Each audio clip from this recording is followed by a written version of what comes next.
Hello, welcome to Talking Rubbish, a weekly podcast delving deep into the world of recycling and discussing the truth behind snappy headlines and one-sided stories.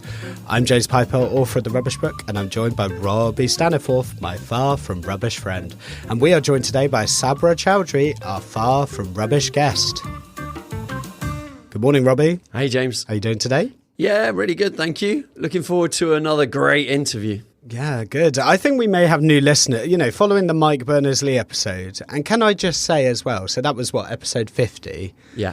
I had so many messages saying that was my favourite episode. I loved that. Really? Okay, what? Less of Robbie, more of Mike Berners-Lee. You're looking for a new co-host again, are you? This was my observation. We talked about, 5% of that episode? People were like, that's my absolute favourite.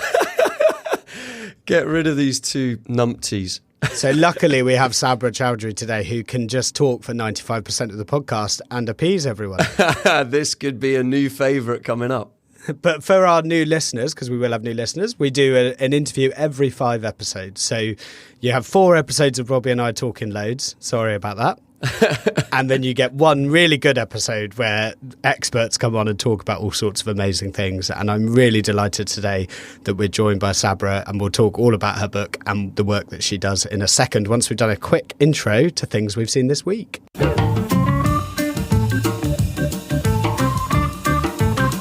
Robbie, in episode 52, we talked about sandwich packaging, didn't we? You've been talking about sandwiches for the last 2 months, I feel like. I know, I'm a bit obsessed. We've had the meal deal. We talked about this red diamond strawberry sandwich, the M&S sandwich, and that caused us to talk about sandwich packs. And there's something that I noticed about that M&S strawberry sandwich. Oh, yeah? Yeah, specifically this item. It has a really short shelf life. Oh. It has a shelf life of 2 to 3 days, which I guess probably is quite normal for a sandwich. The difference is people definitely go in and get a sandwich for lunch, don't they? So the supermarkets now are really good at going, this is how many sandwiches we need, stock the shelves, they're gone by the end of lunchtime. They know how many chicken clubs get purchased per day because they've been looking at those sales for tens of years, whereas the strawberry sandwich, they probably don't quite know how many are going to get bought. Exactly. It's a bit harder when it's a dessert. And this was my observation, that I went into an M&S the other day and the whole shelf of red diamond strawberry sandwiches was reduced.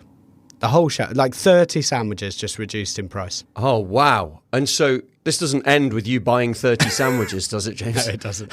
But there is an interesting observation here around what happens when you have a product that is trending and everyone gets really excited by it, and the shop then goes, oh my God, this is massive. Look how much media coverage we're getting. Let's make loads of them. Yeah. Increase production, quickly. 2 weeks later, the fad is dead. No one's buying it, and now you've got a load of sandwiches that are going off in 2 days' time that you've got to reduce. I wonder how much that increases food waste when you have these kind of products that people get very excited by, and then very quickly that sort of dies down and you've gone from not being able to get one to being able to get 30 reduced in literally the space of a week. Yeah, no, it's crazy. And I think that's why these food waste charities exist, like Fair Share, etc., isn't it? Because it's these miscalculations that mean there are sandwiches left on the shelf at the end of the week. Also in episode 52, we talked about landfills, and we had Paul on Discord commenting on the episode very, very helpfully. So thank you, Paul. I think Paul has become, we've got paper experts, glass experts, metal experts. Paul is now my landfill expert. If ever we're doing anything on landfill, I'm going to make sure I talk to Paul first. We've definitely surfaced an expert on Discord here. Yeah, he mentioned he started his career in 1995 and was in charge of monitoring landfills, specifically leachate levels, landfill gas, all those sorts of things. And he mentioned that he got used to the smells, flies and seagulls, which, I think would take me probably from 1995, I suspect. Not the most pleasant. Yeah, and an anecdote he mentioned that I just loved was one of the things he had to deal with was thousands of litres of off-spec perfume. And he said this really made a difference to odour management. So when they were trying to work out how to balance the odour at the landfill, suddenly you got loads of off-spec perfume. It's like, quick, break glass, smash another bottle. So inevitably from Paul, we have some corrections, completely understandable. I used the word soil alongside plastic liner. So I said, typically you would line a landfill with plastic liner and soil. And Paul felt that the more correct term is engineering clay. Oh, yes. I take exception to that also, James. I think it's engineering clay too. Yes. You didn't say anything at the time though, Robbie. I was thinking it. I didn't want to call you out at the time. Very kind of you. And it certainly does give a different picture, doesn't it? Engineering clay, it's a bit more focused than soil. I would agree with that. So I am very happy to adjust the wording. It sounds much thicker, which is probably a safer thing. And one thing we didn't say that we probably should is actually lining a landfill is quite a new innovation. That's relatively new. People used to think that leachate going into the ground would dilute really quickly and be okay to get into groundwater and things like that because, hey, by the time it gets to us, it's really, really diluted. I'm pretty glad that landfills have started being lined because that sounds horrendous. Yeah, rubbish juice just being allowed to go into nature doesn't quite sound like a wise move, does it? No, absolutely. And we talked a little bit about landfill gas. We talked about it being flared off or used to export for electricity. And I think, to quote Paul, this might have been one of our wild speculations. He was fuming about this. I think we said they were more likely to be creating electricity because why would you want to flare off landfill gas? Where he said, actually, what you have to remember is landfills are quite far away from infrastructure. We mentioned that in the episode. And actually, it's not that easy to export electricity because you've got a long way to go. And so it is actually more likely in this country to be flared off. So that's a good catch there. I think we said maybe it would be more likely to generate electricity, but I don't think that's true because of the distance that the landfills are away from infrastructure. Okay. Well, maybe they should be looking to generate this electricity and charge their electric vehicles that are working on the landfill site. What about that? You can have that idea for free there, Paul. There you go. How do you solve this one, though? Because his final point was that gas generation reduces over time and becomes sporadic. So it's actually quite hard to generate reliable electricity. So you'd be charging up your tractor, going, oh, God, it's 4 days instead of half a day. Yeah, well, just invite us to the landfill site because we'll be talking a lot of gas. Very nice.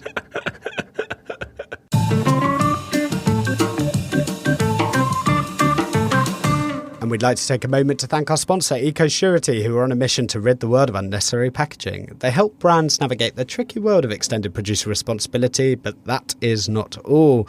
They also collaborate on some incredible recycling projects and consumer awareness campaigns for those tough-to-recycle materials. If you're an organisation looking to make smarter packaging choices, check them out at ecosurety.com. And as always, the best thing you can do to help us grow is to leave us a review. We love reading them. We really appreciate them. So if you get a second, please leave us one. If you're on Apple, you can leave words and you might form Robbie's review of the week. Robbie, have you got a review for us this week? Oh, yeah. This is a very good one, very straightforward and a simple one from Inverbud. So thank you very much, Inverbud. Title, Addictive. And of course, it's a 5-star. Wait impatiently for a Thursday to come round. Love the info. Keep up the great work.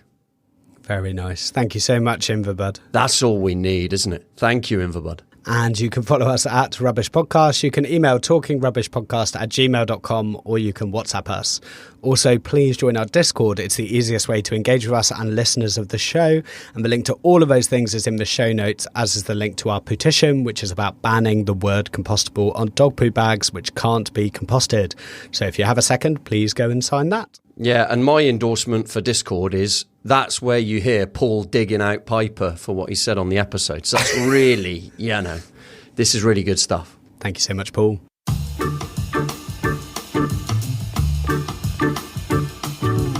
Today we are joined by Saabira Chaudhuri. Welcome, Saabira. Welcome to Talking Rubbish. Thanks for having me. Someone who has listened to this podcast. I know that for certain because that's how we met. Yes, for a long time now. I'm trying to remember. I think maybe your 3rd or 4th episode is when I found you. I follow a lot of the same people on socials that listen to you guys. So somewhere along the way, somebody mentioned it. And yeah, I've been pretty hooked ever since. I don't think I've missed an episode yet. Lovely. And like so many people, your first email into the show was to correct Robbie. Oh, darn it. I was just thinking I like the sound of Saabira here. You joined that long list of people in that club. I think you were commenting about chemical recycling and the fact that that's been around for a long time. Robbie had said it was a modern innovation. So just fashionable. not new. We love a correction, so thank you so much for doing that. And you are well placed to correct us because you were a Wall Street journalist. Yeah, so I wrote for the Wall Street Journal for about 12 years, and I just left at the end of May. So I'm sort of a few weeks out. And most of that time was covering big consumer goods companies. So people like Unilever, Nestle, Diageo. And generally, most of those companies make a lot of packaging, particularly plastic packaging. So I think the chemical recycling stuff came from a story I did for the Journal about how lots of these companies were investing in chemical recycling. But it turns out it is not a new technology. It's been around since the 50s, and it hasn't actually scaled since the 50s because it's expensive and very energy intensive. So I think that was my first contact with you guys. Saabira Chaudhuri has written a book called Consumed. The subtitle is How Big Brands Got Us Hooked on Plastic. And I really enjoyed getting the opportunity to read it before it was launched and having the opportunity to review it. So thank you for that. And I guess I would just urge people to actually take some time to read it because it is a fascinating history on the world of plastic. It's fascinating to see how brands kind of saw this opportunity to use plastic as a packaging, which then allowed them to grow faster. And it's almost like natural selection. The companies that grow faster do the best, and then they use more plastic. And actually, it's a big question mark on consumerism in the world and how we buy, why we buy the way that we do. It's way deeper than just we shouldn't use plastic. It's a very balanced approach to the topic. So if you haven't had a chance to read it yet, I would urge you to get a copy because it is really, really good. I find that Wall Street Journal reporters seem to write absolutely fascinating books. So I've personally read a couple of them. I've read Bad Blood, which I think is by John Carreyrou. That was the Theranos story, and The Cult of We by Elliot Brown, which is the WeWork story. Both books written by Wall Street Journal reporters who did those. I think they did the initial investigations on those companies, didn't they? So I guess the question is, you're the third one I've read. What prompted you to write that book? Yeah, so it was interesting. I think I had been writing about how consumer goods companies were grappling with this backlash against single-use plastics. And I had been writing about that for a few years, maybe 5 years, when I started to feel like I really needed to do a book. And the first thing was the promises I was seeing from companies today about how they were going to deal with plastic waste turned out to be very similar to the promises I was seeing these companies had made in the early 1990s. And I had gone back and done all this historical research for a story I was writing about bottled water. And if you sort of squeezed your eyes and sort of just blurred the datelines on those stories, they could really have been written today. It was almost exactly the same stuff just being cycled through all over again. And so I wondered, what is really going on here? It can't just be that these companies are deceiving us or lying to us. There has to be something more fundamental going on here. So that kind of sparked my interest, I think, in this issue as being sort of a much more long-term and bigger one than just writing a few stories for the Wall Street Journal. The second thing was the more I wrote about this, the more I felt like you can't really understand what's going on with single-use plastics if you don't understand what's going on with paper, with the composting infrastructure, with so-called biodegradable plastics, with the overall concept of disposability, with climate change and emissions. So it felt to me like writing these discrete stories was not of that much service to my readers because ultimately I wasn't able to connect the dots and give them the entire picture the way that I increasingly felt like I wanted to. And the third and final reason is I sort of feel like the conversation about plastic is very high level. There's a lot of stuff about, the waste trade, this murky world of oil companies, chemical companies. There's the recycling, there's the microplastics, the health impacts. And what I wanted to do was make this really tangible and accessible for a regular person because we all use plastic every day. And I think most people feel very disempowered around it because it just feels so overwhelming. And so I wanted to try and draw a box around the issue and really put a face on it. And that involved saying, well, who are the companies who really choose to sell us products in plastic? Who are the companies who put these products on our supermarket shelves and bring them into our homes every single day? And the consumer goods companies, which I had been covering at that point for several years, I covered them for 10 years overall for the Journal. They were the perfect characters through which to tell this story. So I ended up going back in time to sort of the period around World War II, which is when the plastics industry first really boomed. and charting the history of how these consumer goods companies first started using plastic, why they first started using plastic, and then ultimately how this material really spiraled out of their control, so that we've arrived at the situation we're in now, where nobody seems to be able to get a handle on plastic waste. And the conversation is no longer just about waste. It's about climate, biodiversity, the health impacts from microplastics and nanoplastics. It's a much bigger issue than just the sort of aesthetic problems of waste or, worries about landfills filling up. Just as you were talking there, and just the subtitle of the book, you use the word plastic a lot. You said how big brands got us hooked on plastic. And as you know, having listened to our show a lot, one of our frustrations is we tend to have this big focus on plastic when actually compostable, biodegradable, paper, aluminium, glass, they all have their own issues. And people tend not to focus on those issues. Just a couple of days ago, we had this report from the BBC that was saying, is aluminium the new super packaging? And you're just like, there's no mention in that of kind of it compared to other materials. It's just an article about aluminium. And when you see an article about glass, it's just an article about glass. No one goes, and let's compare it to the others.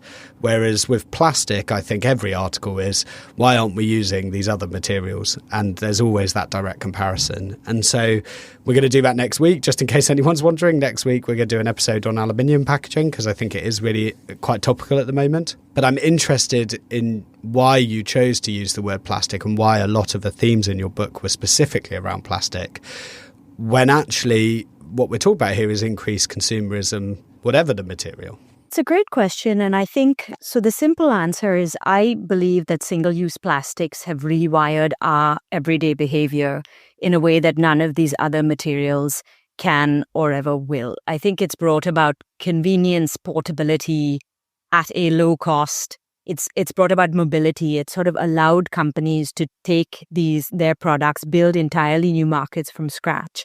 And I think it's a fascinating material because it has such incredibly high functionality. The flip side, of course, is the damage it can cause, I think, goes far beyond that of many of these other materials you've touched upon, in that it is not just an issue about plastics being very difficult to recycle, because in fact there are dozens, if not hundreds, of sort of different types and subtypes. It's not just one material, the way we talk about glass and aluminum. It's not just the fact that you have these 16,000 chemicals that have now been implicated in the use and the making of plastics. It's not just the fact that plastics fragment into microplastics, which can then be carried very far and wide. But I think overall, plastics as a concept, they've just sort of literally changed the way that we live as human beings. So one of my favorite examples is the coffee cup. So the disposable paper cup existed from the turn of last century, early 1900s. It was developed to sort of curb diseases at drinking fountains. And until the plastic liner was added to the coffee cup, coffee was largely a stationary drink, one you had maybe sitting at home or sitting at your desk at work. But a company called Lily Tulip introduced a plastic lining, and all of a sudden you were able to put hot beverages into this paper cup that you couldn't otherwise. And that simple innovation turned coffee into the largest selling drink in America in the 1950s. Similarly, something like the disposable diaper, or nappy as we call it in the UK. It is so fundamentally sort of dependent on plastic. Without the plastic, you wouldn't really have the product. You look at bottled water. You had glass bottles of water available previously. It is the plastic, its sort of lightness, its robustness, its mobility, its affordability that allowed this industry to become an everyday item. Similarly with soft drinks, the aluminum can was great. The plastic bottle allowed Coke and Pepsi to sell people much larger quantities of soft drinks, in reclosable containers that could be taken everywhere. And I think my book is filled with examples of products that are sometimes the first in a disposable iteration. They may not always be the first, but always they have turbocharged the market, sort of made us consume differently in more places, in larger quantity. And I think just that level of change is what I find absolutely fascinating, and I think isn't talked about enough, because we talk about plastic as a waste issue or a health issue or a climate issue, but we rarely sort of stop to think about how it is such a fundamental driver of our everyday consumption. And I don't talk about fast fashion in the book because I'm focused very much on FMCG, fast-moving consumer goods. But fast fashion is an industry that has basically been built on the back of plastic that's kind of pretty much disposable. You wear it a few times, it's cheap enough, you sort of throw it away. And that industry wouldn't exist if it weren't for synthetic materials, i.e. plastic. So I think it's just sort of overhauled so many different areas of our lives. And each chapter of the book, I have a chapter on McDonald's, on hefty trash bags, Unilever, Coca-Cola. Each chapter of the book, Procter and Gamble and the disposable diaper. Plastic is really it is the main material that I focus on. And each of those stories, plastic is sort of weaved through every twist and turn. A word of warning if you do read the book, because I talked on this podcast a lot about how I wanted to move to reusable nappies. I'd said it on many, many episodes, and Ellie will attest to this. I was sat one evening just reading your book. I was sat on the sofa reading this, the printout that I had of your book, and I just finished the nappy chapter, and I put the book down and went, that's it, I'm going out to buy reusable nappies.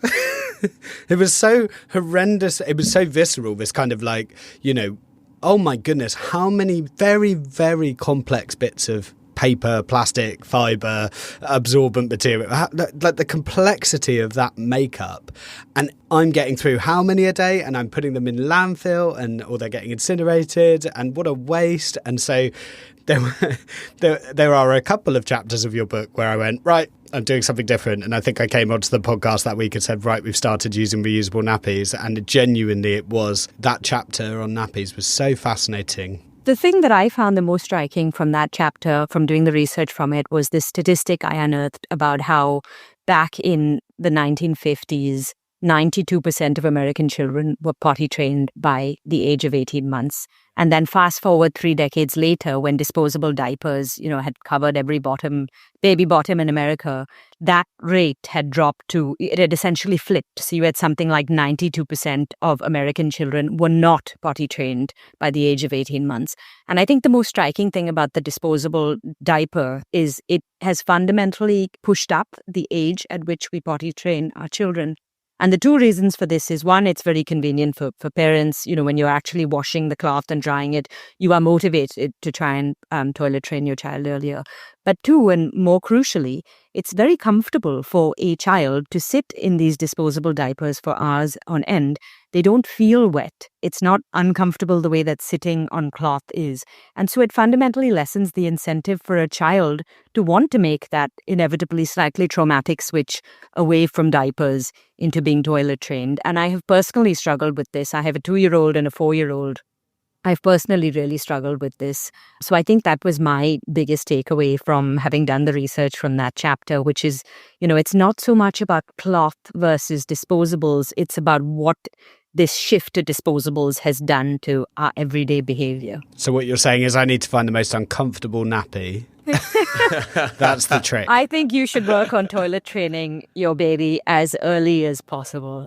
Oh, we've started. I mean, look, this kid is like 7 months old and Ellie's already like hovering him over a potty in the morning. We are very much on that journey because we recognise that actually the nappy is a small part. Well, it's a big part of the conversation, but the biggest part is how quickly can you potty train? Exactly. Reduce over reuse is the mantra. I don't envy you there, James. I'm well past that stage, thankfully.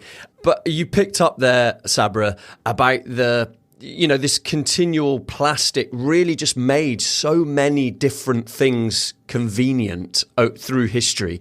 And executives in all these different types of companies, different applications for plastic itself, seem to just get excited about it over and over again. But we're not thinking about end of life or at what cost, so to speak. In your research, how cognizant do you think these executives were about the issues they were creating, as well as the solutions they were presenting to the average person? Yeah, not at all cognizant is the short answer to your question. So I think I write in the book about how the plastics industry really, it boomed after World War II because that's when the industry massively expanded capacity. And when the war wound down, all the plastics industry executives turned to targeting the housewife. And so at that time, the thrust was just how can we sell more? How can we increase volumes? How can we get into as many applications as possible? And plastics was really this technological marvel. And there was a concerted shift made by the industry in the late 1950s to say, let's move from durable plastics to single-use plastics, because a product sold, 1,000 times is so much better than a product sold just once. So they made that shift. And at the time, nobody was really thinking about landfill capacity. They weren't really thinking about incineration. Nobody was thinking about, well, what does the future hold? It was just, let's double down on consumption. And consumption was seen as very patriotic after World War II. So it was something that was actually encouraged by the government. Companies, encouraged their consumers. Everyone was quite happy. I think once it started to become apparent that plastics could not be recycled, when incinerated, they produced these harmful toxins. They were being widely littered, and they were appearing in the ocean in particular, and were very hard to sort of pull back. The plastics industry's go-to solution was incineration. The reason they couldn't really get that through was there was this huge kind of public relations backlash. Nobody wanted incinerators in their communities. And so I write in the book about how plastics recycling, which came about in the late 1980s, was really born out of a crisis. They were facing a big backlash against plastics. And the prologue of my book explains why. In a nutshell, there was a giant garbage barge carrying 3,000 tons of waste that was meant to be taking this waste from Long Island in New York to North Carolina. But when it got to North Carolina, they said, we don't want this. We don't want New York waste. Take it somewhere else. And so this barge spent months sort of sailing around the coast of the US and further afield, trying to find somewhere to drop off this waste. It couldn't. And American media, the nightly headlines began to be, America is running out of space for the amount of trash we're producing. And in that moment, it was really plastics that took the most heat, because technically, at least, you could recycle paper, glass, aluminum, you could compost food waste. What were you going to do with plastics, a material that was never created to be recycled and, as I've said, was not one material? And so I found people, and several people I interviewed actually passed away during the course of my doing the reporting for this book. So I feel quite lucky to have, been able to sort of chronicle their stories and give them to other people. But they did say plastics recycling was really born as a Band-Aid solution to buy the industry time until we figured out something more viable, something better. And unfortunately, fast forward 4 decades, that Band-Aid solution has become the solution that the industry is pushing. And back then it was just PET and HDPE, so the plastics used for drinks bottles and milk containers largely. It was economically viable to recycle those two rigid plastics. It's exactly the same situation today. In most parts of the world, those are the only two plastics that are being recycled at scale. So really very little has changed. We're using much more of the other types of plastics, the flexible plastics, the multi-layer plastics, the sachets, which you guys talked about a lot in last week's episode, and I have a whole chapter on. And it's unlocked these amazing new markets for companies. It's allowed them to take products very cheaply to the furthest corners of the globe, brought immense profits. But of course, the fallout has been just this tidal wave of waste that has been unleashed by these products, which were never, ever designed to be recycled. It's interesting doing your interview just after doing Mike's interview, because you sort of have similar themes, which are, we need to just stop buying as much. We need to stop this consumerist mindset.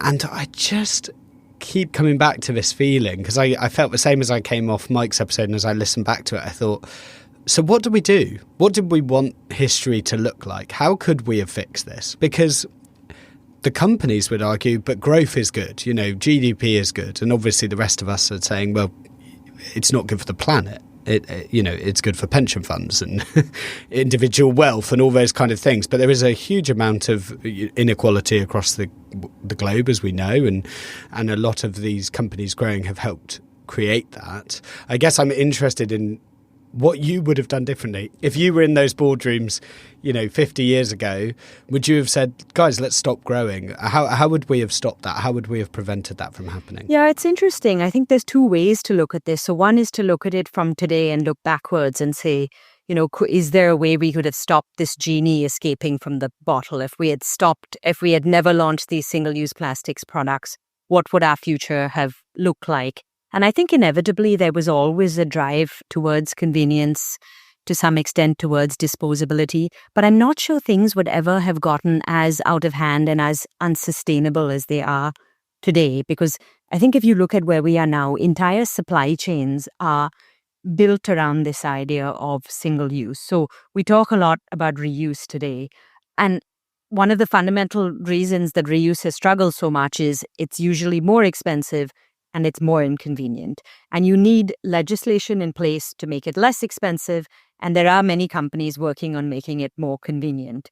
But ultimately, I think we have got to a point today where I think you need regulation and regulators to sort of step in and say, things have gone too far. We don't want to take people back to the 1930s, but we need to find a way to sort of balance, give people some of the conveniences that they're used to, but not in this single-use format where you buy something, you use it for a few seconds, you throw it away.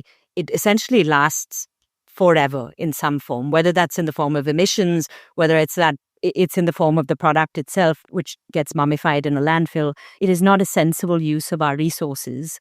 And so I think in my book, I'm not somebody who says let's abandon plastics entirely, because I don't believe it's possible. I also don't believe it's necessarily needed or sensible. And I think whenever you talk to people about reusables, they say, we'll figure out what material we make these out of. Maybe we could use stainless steel, maybe we can use ceramic. But ultimately, the reuse industry will be predicated on using durable plastic. It functionally seems like the best material in many ways to drive these systems forward. So I think, and similarly with medicine, you'll probably always need some amount of single-use plastics. So I guess, and I think Mike Berners-Lee maybe used this a comparison when you spoke to him a few weeks ago about using it like a fine whiskey. You bring it out every once in a while. And I thought it was spot on because I feel that way as well. Nobody's saying get rid of plastic completely, but let's really sort of think about when we use it, how we use it. And one of the big things I push for towards the end of the book is standardization. So today we have every coffee cup, every takeaway container, every shampoo bottle, every drinks bottle is a different form, a different material, different pigments, different chemicals. It's totally out of control. It's insane. It makes recycling impossible. It makes reuse very difficult. If we could start to standardize, and we're saying you can still have your products, you can still have your convenience, but we're going to give you a much smaller subset of approved materials. We've looked at all the chemicals. We've tested them. We know they're largely safe. It's tricky because I'm not suggesting we go back to some kind of like socialist, communist era where nobody can differentiate themselves at all.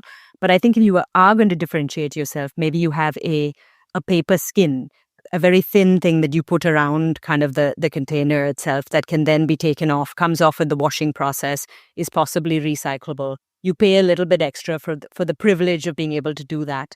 But I think ultimately we have to find a way to sort of wrap our arms around this just gargantuan array of materials and just pull everything back in and say, what do we really need? What can we get away with? And what is it that we absolutely do not need? And I would argue that having tens of thousands of different shampoo containers and tens of thousands of different coffee cup types it's unacceptable, and it should not be happening. So James has asked a big question about where should we be moving as a society. I'm going to ask the reductive one. You mentioned there about the coffee cups, the shampoo bottles, and we talked about the sachets last week, and we referenced your chapter in your book.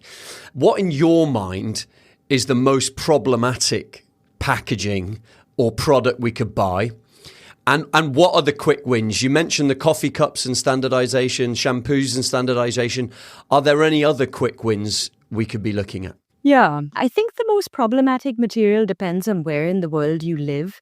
So I am from India, which is why I did the chapter on sachets. I saw how India was transformed from a reuse economy into a single-use economy, largely on the back of these single-use multi-layer sachets. I think in a country like India, where there is so much dumping, littering, illicit burning, the sachets have been very problematic. I would call out the plastic bag actually as a global problem because you see it in every single market. It's light, it sort of is littered, it floats away, it escapes. And I think it's problematic as well because it's so unnecessary. Like, we have a proven alternative. Bring a bag, bring a cardboard box, carry your stuff home. Like, we do not need plastic bags. They should have been banned a long time ago. And so, yeah, I guess if I were to pick one product, I would point at the plastic bag. And then on the easy wins, whenever I walk my dog in the woods, I see kind of drink bottle labels, plastic drink bottle labels just scattered everywhere. I think we've made progress with the bottle tops being attached, which is great. I think the drink bottle labels should be made of paper if they need to be made, or if they could be printed on the plastic directly, even better. But it's sort of those things that I think of as like, they're so unnecessary, they're so widely littered, they're cosmetic, we don't really need them. Those are the things that companies could sort of sit down, have an itemization of where their plastic is going, what is not core and fundamental to the product, and just find a way to get rid of that. I mean, similarly, the colored bottles, I know Coke has already moved to get rid of green PET for its Sprite bottles. That's another easy win. Just make things easier to recycle. Make them out of clear plastic. Don't make them out of colored plastic. So I guess if I had to pick like two, those seem like very low-hanging fruit to me, things that could be implemented straight off the bat. I think Sprite also ditched the label, didn't they, at one point? Weren't Coke trialling? I think they only trialled it in some markets. They did like an embossing directly on the bottle. But it didn't scale. I suspect it's a lot more expensive than printing a label. Very interesting examples. You're not going to find two people who disagree with you here. We both feel, plastic bags particularly are a big frustration. And obviously people who have listened to episode 4, I think, will know my views on carrier bags, that actually the Bag for Life has not solved the problem in the way that the government say that it solved the problem. And we're talking a lot about history here, and a theme in your book, which I was fascinated by. This is like something I didn't know about. I was born in 1987, so when you were giving examples of the 1980s, I was like, oh my goodness, I did not know this happened. You were saying history is basically repeating itself. There were plastic backlashes in the 1980s, and I was like, what happened? Why did they die out? Why did plastic continue in the way that it did if there was a backlash? And are we in that space again now? I'm starting to feel like we are. I'm starting to feel like, yes, there's lots of talk about material, but actually most people are like, actually, we'll just put up with plastic. It's okay. We'll read the news stories and be angry about them, but it's fine. And that's why our use keeps going up. Yeah, I think the tricky thing is, so what happened in the 1980s was, I mentioned the garbage barge and this huge kind of burst of publicity across the US where everybody thought they were running out of landfill space. Turns out they were not running out of landfill space, which they discovered a few years later. But the reason that backlash really fizzled is twofold. One is the companies very successfully greenwashed their way out of it. They put forth solutions saying, we are making our products recyclable, we are making them biodegradable, we are upping recycling rates overall. I have a chapter about how McDonald's switched from using the styrofoam clamshell container to using a single-use paper fast food container that was plastic lined. It wasn't recyclable, but it was hailed largely as a win because they had moved away from the plastic to paper, essentially, and people thought that was okay. And so, yeah, I guess one of the caveats throughout this book is when I say let's sort of look to try and change the system fundamentally, that does not mean switching from one disposable material to another, because I genuinely do believe, even though I have called out plastic, all of these materials have huge impacts. If we wholesale switch from plastic to another, there'd be, deforestation, biodiversity, climate impacts, all of this stuff all over again. But to come back to your question, I think a big reason why that backlash fizzled was there was a financial crisis in the US once again, sort of in the 90s, and costs rose. There was a cost of living crisis, very similar to what we've seen here today over the last couple of years. And politicians, who had said we will regulate plastics, we will kind of clamp down, they're elected representatives. They wanted to be re-elected, and they were scared off from implementing the things that they said they would implement. And you see that happening sort of over and over again. And it is disappointing. But I think the thing that could change that is we as consumers understanding this issue holistically, understanding that this is not just a waste issue, it is a climate issue, a health issue. And I think the health angle in particular, which has emerged for plastics only quite recently in a big way over the last few years, I think that could potentially sort of swing the scales on this. We saw it during COVID. People were really motivated to make big changes to their behavior because they were afraid for their health. And I think similarly with plastics, perhaps people will support more stringent regulation on the industry and these products if it is seen as something that is harmful to their own health or the health of their children. So I do have some hope. I think our understanding of this issue is fuller, it's broader, but we obviously need to move much faster and be much less complacent. And so it almost seems like we need a big scare to come our way, or we need sort of a big issue to really coalesce the public's attention away from all of the many kind of things that there are out there to saying this is an issue that we need to move on now. We can't sort of just wait another 20 years until things get worse. And I'm always interested in, particularly when someone releases a book, how that book is then received and the discussion it has, because it tells us quite a lot about the zeitgeist in any particular country, right? So you're releasing this book, and I've noticed quite a lot of traction in India, from what I can see. You're getting a lot of reviews from India, and I suspect, that topic around sachets is probably quite prevalent there. It's quite an interesting topic for them to think through and discuss. You're obviously having good traction within the UK. But when we met before, I think the US was a difficult market to crack, and particularly with a book like this. I'm intrigued as to what that tells us about the mindset within the US and how that's been going in the last few months since you launched, whether there's any learnings from that. Yeah, so it's interesting. So the book launches in the US in September. It hasn't launched there yet. But where I kind of got stuck in the US was I initially wanted an American publisher. I'm a Wall Street Journal reporter. I lived in New York for 10 years before I moved to London. All of my reporting for the journal has been pretty focused on the US, and that's reflected in the book. I would say, 12 out of the 13 chapters are kind of these stories of very iconic American brands and the battles that they fought in the US to keep these products on shelves. And so I thought that publishers in the US would sort of snap up a book like this. And I was very surprised at the type of feedback I got, which is, well, we're not really sure Americans want to read a whole book about plastics. It's depressing. It's already in the news. And this was 4 years ago, sort of just as COVID was winding down. So I eventually went with a Europe-based publisher who was much more supportive. And as you say, the book has been doing well in the UK. It's been doing very well in India. What has been heartening, though, is I have been doing some outreach for the book ahead of the September launch. And I'm getting some very good responses from some of the big top sort of mainstream publications in the US. And I think this links back to what we were talking about a few minutes ago, where I was saying plastics is increasingly a health issue rather than just a waste issue. And that seems to be resonating across both sides of the political aisle. And so this whole MAHA movement, they are very big on sort of chemicals. Is the birth rate that's declining, could that be linked to sort of some of these endocrine disrupting chemicals, many of which are found in everyday plastics? So I think there is some political momentum to deal with plastics from a health side. It's much harder when it comes to the actual production of plastics itself, which becomes more about the climate issue.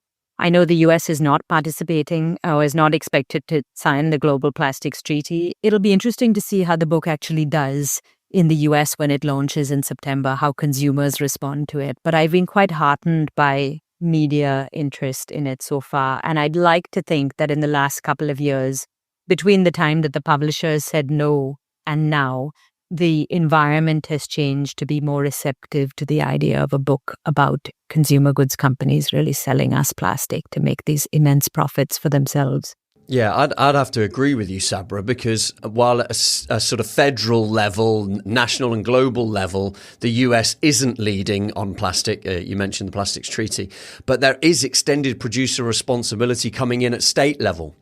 And that's new. That's really only come in since you were looking for a publisher for your book. So I wonder if it's just slightly starting to shift in a slightly more grassroots fashion as opposed to being centrally kind of mandated by the Fed.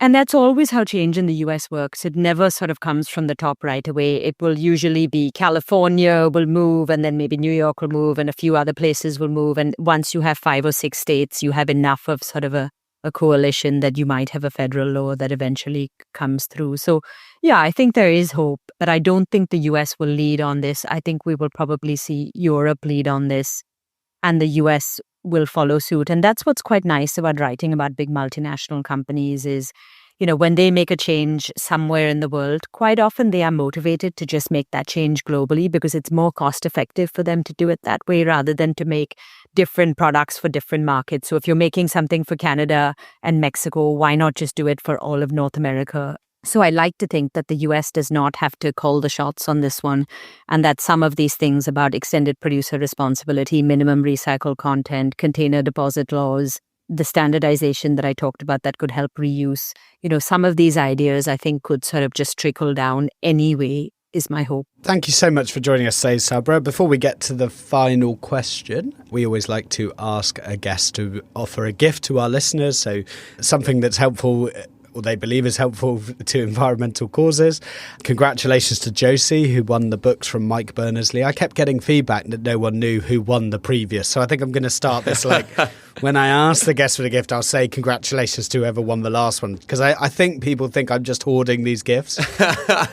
I'm definitely not getting them. No. So I hope they're going out. I promise you they're going. So congratulations to Josie, who won the books from Mike Berners-Lee. Saabira, did you have something that you wanted to offer to our listeners? Yeah, well, my book's still very new, which means it's still quite expensive. It's in hardback only. And so I am going to offer people a copy of my book. If you haven't read it, now's a good time. And I think, James, as you said, it's changed a couple of your behaviors. I've heard that from a lot of other people. So I think it's a nice kind of motivator to get people to think about how they're consuming on an everyday basis. So I'd like to think there's a gift that extends beyond the book that could be applicable into daily life. But yeah, happy to send a book if somebody wants one and wins. Brilliant. And will it help James stop talking about sandwiches so much? Maybe, actually. It might, yeah. I have this whole chapter on how plastic wrap brought about the modern supermarket. And I sort of talk about how ultra-processed food actually came from, our embrace of plastic wrap. You wouldn't have an ultra-processed foods industry if you did not have plastic wrap. So I guess it depends on how fresh James's sandwiches are and how reliant on plastic they are. But it might stop him talking about sandwiches or even eating sandwiches. I think the follow-up, which will also be titled Consumed, which will just be about what James eats. Yes. A live stream. Just to confirm, is that a signed copy of the book, Saabira? Yes, I will sign it. That's great. Thank you so much. So if you want the chance to win that, just follow us on Instagram @RubbishPodcast and like the post that will have Saabira's episode announcement on it. And because you've listened to us, we ask every guest one final question, which is, if you had an environmental superpower, what would it be and how would you use it? So when I first thought about this, I thought my environmental superpower would be having everybody who buys something have a tiny flash of where that product will go, where it'll end up once you're done with it. But then I thought that was so depressing that nobody would ever buy anything again. So I was trying to think of something more uplifting. And I thought about just like a giant sort of almost vacuum cleaner that could suck up like all of the plastic and the microplastics and the nanoplastic waste and just sort of clean everything up so that we're starting entirely from scratch. I don't know whether I would be the vacuum cleaner myself or whether I would just kind of be in charge of it, but I think that would be quite nice as just a fantastical superpower to be able to like take us back to ground zero and start afresh. You'd want one of those like robot vacuum cleaners, like a Roomba? Your cat sits on occasionally. You'd want a giant one that had like, a few hundred cats sat on it, just going around the country, just hitting the, instead of the edge of your living room, it's Cornwall. And it's just sort of going around. It might have to be heavily supervised so it's not accidentally hovering up cats and dogs. Yes. Where would you put the docking station? Because, of course, one of the key things is that they have to empty and be docked. Do you have a place in the country that you'd like to put that? I might skip the answer to that question because I think it might get me into serious trouble, but I will fill in the details privately. One of these corporations' headquarters would be the docking station. I will not say which one. Saabira, thank you so much for joining us today. Very, very insightful, and I'm hoping lots of people will now go out and read your book because it really is a fascinating read.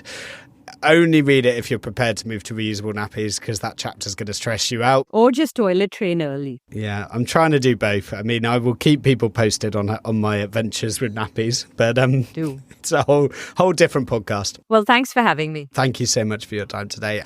If you want to get in contact with us, email talkingrubbishpodcast@gmail.com. You can follow us on social media @rubbishpodcast. You can WhatsApp us, join our Discord, all of those sorts of things. And you can find all of that information in our show notes. So if you're interested in how to do any of that, just have a look in the notes for this episode. Saabira, all that's left for me to say is thank you so much for joining us. And to everyone else, I will see you next bin day. Bye. Bye. Bye.